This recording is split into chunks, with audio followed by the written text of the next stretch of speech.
Abdulatif. Mboma.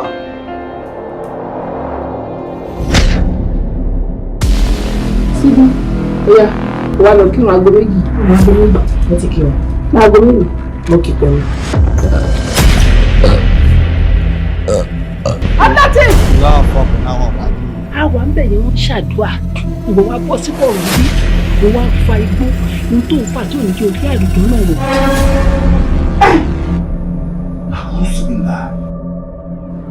Come here! Onsheyawo. Talk to me! Yes, sir. Yes, sir.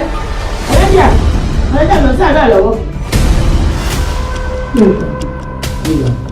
Tó bá wọ ọ̀gá ìlú ọ̀lápá.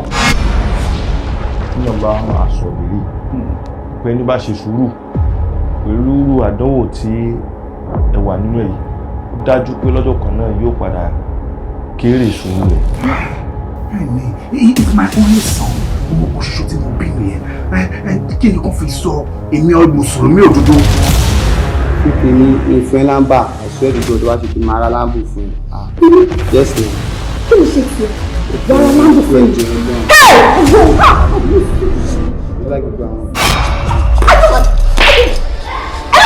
Sẹ́mi ló sọ pé kí n calm down. Orí ẹ̀ jì ní. Màá gbá ẹbí olójú. Èmi ló sọ pé kí n calm down. Imagine ó ti mọ fọwọ́ tẹ ìyàwó mi lára.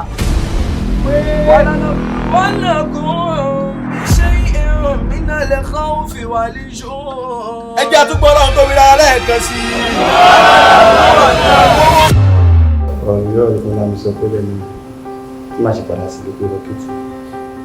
Ìṣèkámà. Alhamdulillahi rabbil alamin. Inha kabira bilaha ilimu ma ansugara. Inha sabira ilimu ma alikubara. Wọ́n máa tó bá bọ́ ìfẹ́ mi sọ̀rọ̀ àfáàbùlẹ̀tì. Ẹ dúró ẹ má para yín. Torí èmi gbọ̀ngàn làfáàbùlẹ̀tì lọ́wọ́ kí ni wọ́n sọ fún ilé mi lọ́kọ̀ wọn. Àmọ́ tó ti lé tó wọ́n lórí ni. Àwọn ọmọ ọlọ́mọ tó rọ́kọ́ wá kéwú. Ó wá bà lórí wọn déédéé. Ó wá fi wọ́n tọ̀bà. La ilaha illallah Muhammadur Rasulullah sallallahu alaihi wasallam.